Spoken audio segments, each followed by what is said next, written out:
అనుదినమన్న శ్రోతలకు మన ప్రభువును రక్షకుడై ఉన్న యేసుక్రీస్తు యొక్క సరిసాటి లేని మహా గొప్ప పరిశుద్ధమైన నామమునందు శుభములు.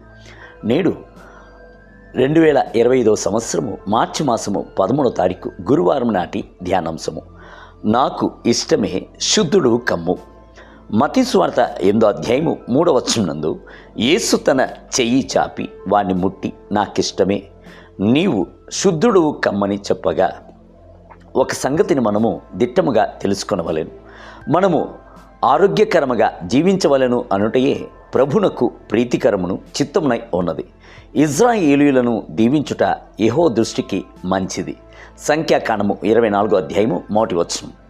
ఒక దినమున యేసుక్రీస్తు కొండ నుండి క్రిందకు దిగి వచ్చుచున్నప్పుడు కుష్ఠవ్యాధి గలవాడు ఒకడు ఆయన ఎదుటకు వచ్చి ఆయన మ్రొక్కి, ప్రభువా, నీకిష్టమైతే నన్ను శుద్ధుని చేయగలవు అనెను. యేసుక్రీస్తు వెంటనే కనికరించి తన యొక్క చెయ్యిని చాపి వాణ్ణి ముట్టి నాకిష్టమే నీవు శుద్ధుడువు కమ్ము అని చెప్పాను. వెంటనే కుష్ఠరోగము తొలగిపోయి అతడు స్వస్థపరచబడెను.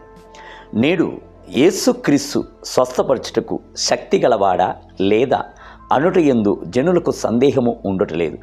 ఆయన గొప్ప శక్తి గలవాడు, నన్ను స్వస్థపరచుటకు ఆయన వల్ల అగును అని తక్షణమే చెప్పుదురు. అయితే వారికి గల సందేహము ఏమిటంటే, నేను స్వస్థత పొందుకున్నటకు దేవునికి చిత్తము గలదా?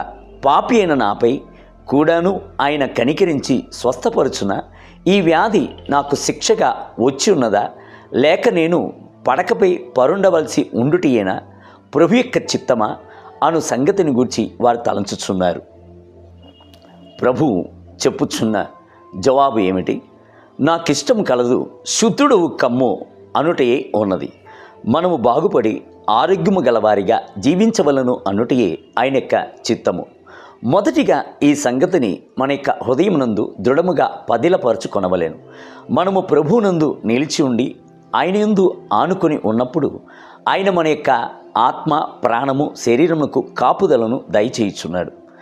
బైబిల్ గ్రంథము సెలవిచ్చుచున్నది, ఆయన తన రెక్కలతో నిన్ను కప్పును, ఆయన రెక్కల క్రింద నీకు ఆశ్రయము కలుగును. ఆయన యొక్క సత్యము కేడమును డాలునై ఉన్నది. రాత్రివేళ కలుగు భయమునకైనను, పగటివేళ ఎగురు బాణమునకైనను, చీకట్లో సంచరించు తెగుళ్ళనకైనను, మధ్యాహ్నందు పాడు చెయ్యు రోగమునకైనను నీవు భయపడకుందువు.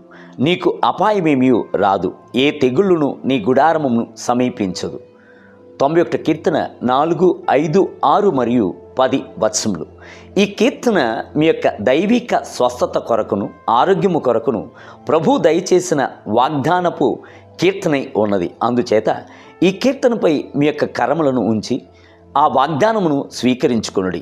ఆరోగ్యవంతమైన జీవితమును జీవించుడి. నాకిష్టమే శుద్ధుడు కమ్ము అని ప్రభు మరలా చెప్పుచున్నాడు. మీ యొక్క బలహీనతలను, రోగములను ముందుగానే యేసుక్రీస్తు సిలువయందు మోసి తీర్చివేసినందున మీరు వ్యాధి బారిన పడవలసిన అవసరము లేదు.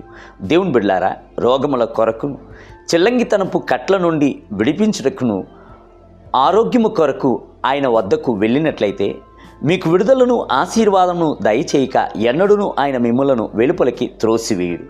నిశ్చయముగానే మీరు స్వస్థత నొందుదురు. నేటి ధ్యానమునకై ప్రయాసపడి భారము మోసుకొనుచున్న సమస్త జనులారా, మీరందరూ నా యొద్దకు రండి, నేను మీకు విశ్రాంతి కలుగజేతును. మత్తయి సువార్త 11వ అధ్యాయము 28వ వచనం. నేటి వేద పఠనము ఉదయం ద్వితీయోపదేశకాండము 20, 21 మరియు 22 అధ్యాయములు. సాయంత్రం మార్క్స్ వార్త 13వ అధ్యాయము 21 మొదలుకొని 37 వచనములు. ప్రభు మిమ్ములను దీవించునుగాక. ఆమేన్.